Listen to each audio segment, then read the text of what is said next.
Sam and Molly are a newly engaged couple. Sam is a banker and Molly is an artist. One day they were walking through the city streets at night, happily preparing to shop for their new home. But just then, an armed robber appeared out of nowhere. Molly tried to offer money to avoid trouble, but the robber brutally punched her face. Sam seized the moment and fought back, but suddenly a gunshot rang out and the robber fled the scene in a panic. Sam chased after him but suddenly remembered his fiancée was still behind. When he returned, he saw a shocking sight. His fiancée was on the ground, cradling his bloody, lifeless body. It was then that Sam realized that single gunshot had ended his life. Molly clung tightly to his still warm body, unwilling to accept the truth.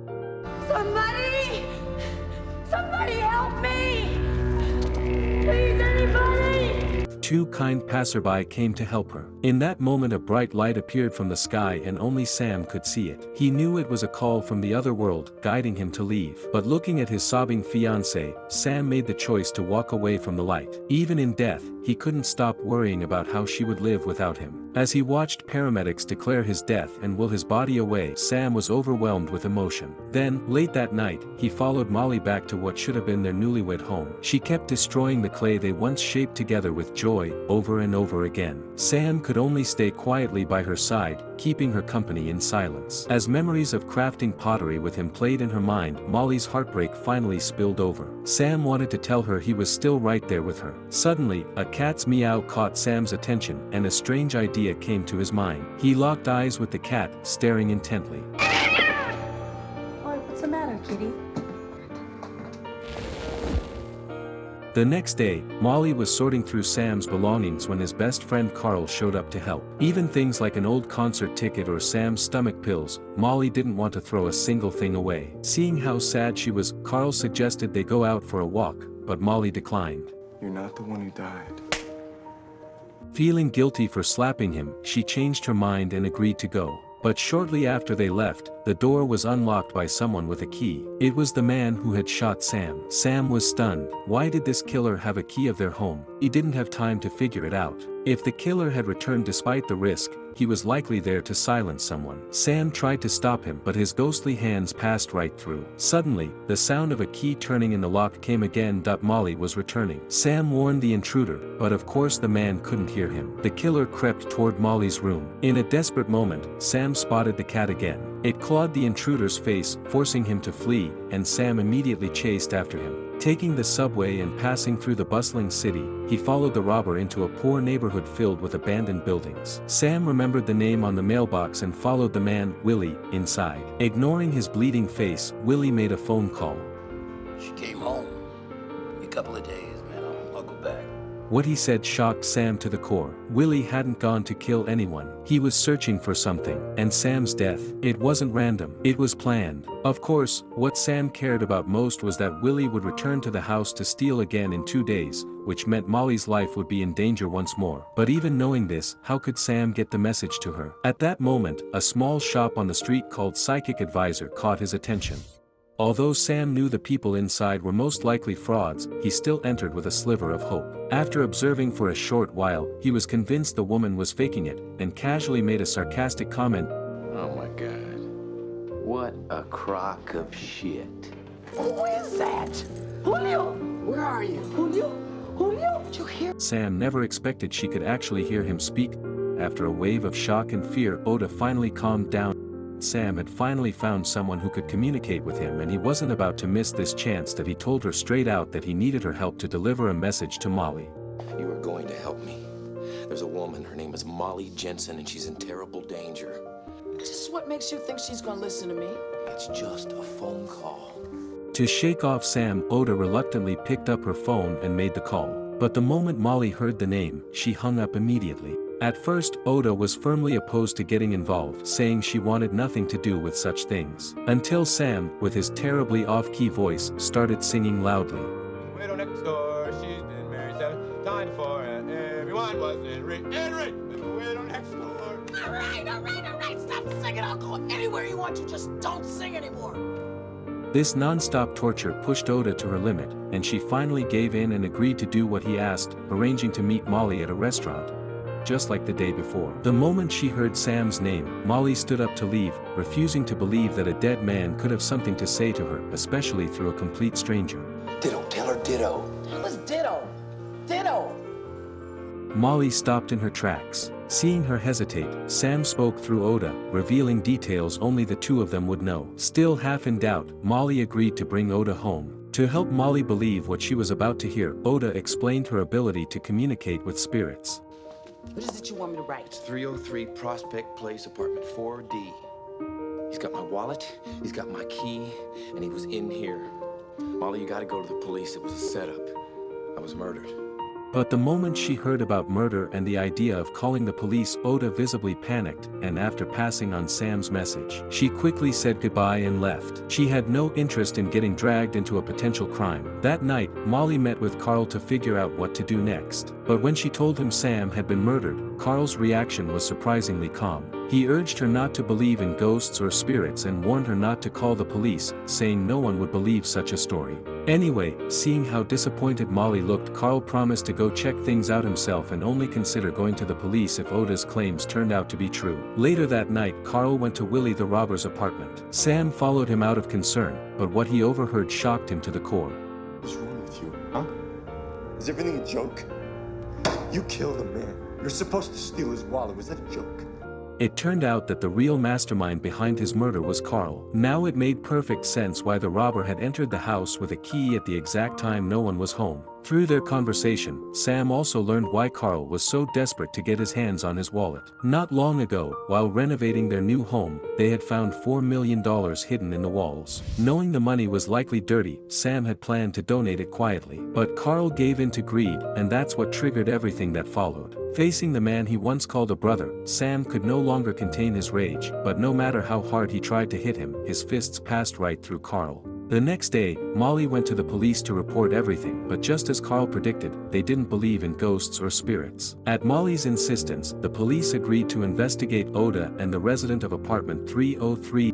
The results left Molly stunned. The robber had used someone else's identity and had no criminal record in the database. Oda, on the other hand, had a history of fraud, and had even been jailed multiple times, which also explained why she panicked and left Molly's house when she heard they were calling the police.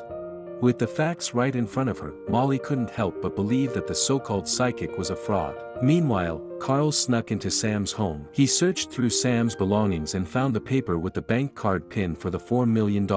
When Molly returned from the police station, it felt as if her soul had been drained, even though she'd already doubted the psychic, having it confirmed still hit her hard. Sam's spirit stood nearby, heart-aching for her pain but not knowing how to comfort her. Everything now seemed hopeless. His killer was walking free, the $4 million stolen, and Molly left to live in grief and loneliness. But then Carl appeared. Seeing his former friend again, Sam desperately wanted to warn Molly to kick him out. But of course he couldn't. Pretending to be concerned about Molly's emotions, Carl sat with her on the couch. When she turned to grab something, Carl accidentally spilled coffee on himself, then casually removed his shirt and slowly moved closer to her. Carl's gentle words, laced with subtle affection, gave Molly a moment of warmth in her grief over Sam's death. In a moment of emotional vulnerability, Molly didn't resist when Carl leaned in to kiss her. Sam couldn't take it anymore. He charged at them. The picture frame fell to the ground. The noise snapped Molly back to reality, and she pulled away from Carl's arms. Discovering he could touch objects filled Sam with joy, as if there was finally a glimmer of hope in this desperate situation. He found a secluded place and tried to reactivate this ability to touch physical things. After countless attempts, Sam finally figured it out.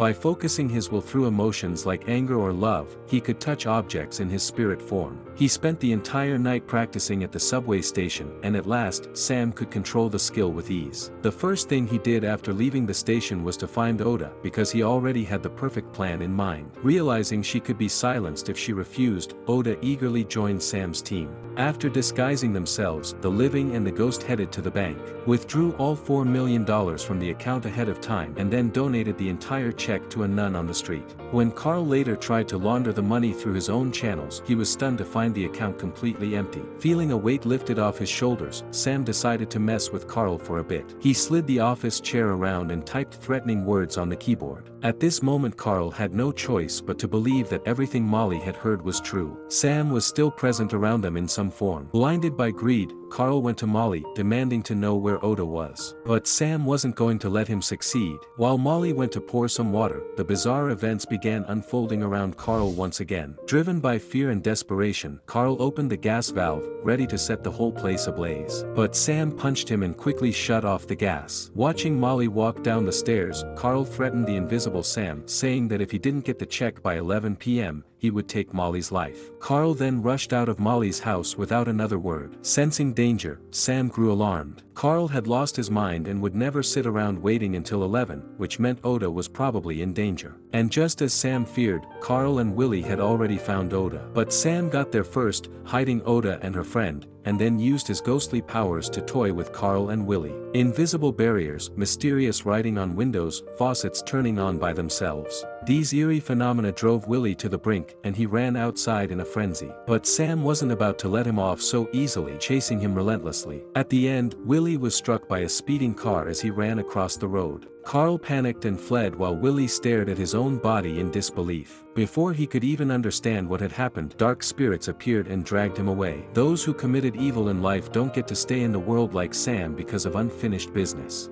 They are taken straight to the hell. Amid blood-curdling screams, Willie was dragged into the depths of darkness. But Sam had no time to celebrate. He had to find and protect Molly before 11 a.m. As the taxi raced through the streets, the driver panicked at the supernatural events but managed to get them to Molly's home ahead of Carl.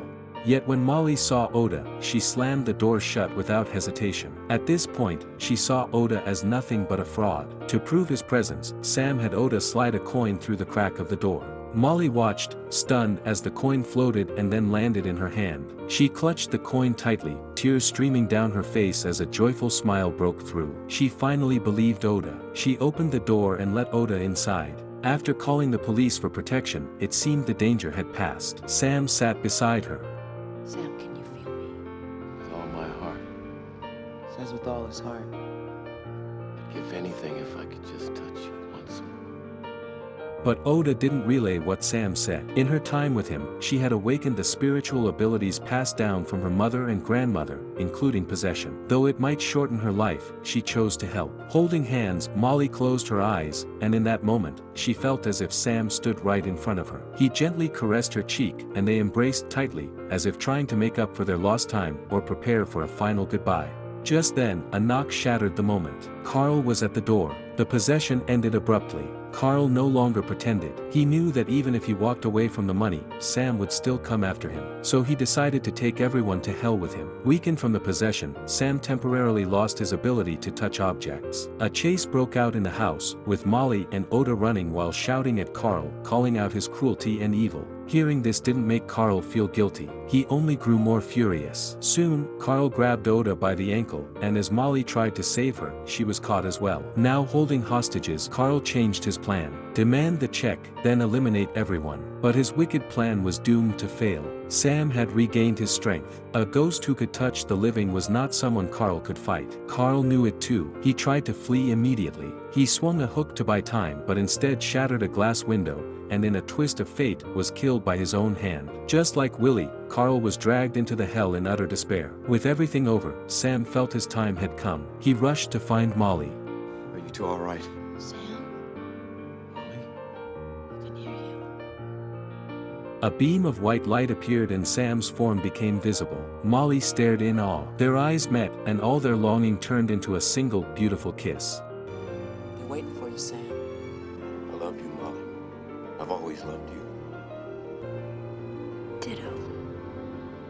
Both of them held back their tears, and then Sam slowly stepped backward into the beam of light. The pain of parting between the living and the dead is inevitable. But time softens all wounds, and life eventually fills itself with new people and moments. In the end, everything gets better. You slowly forget the past, and then, slowly, you learn to love the future.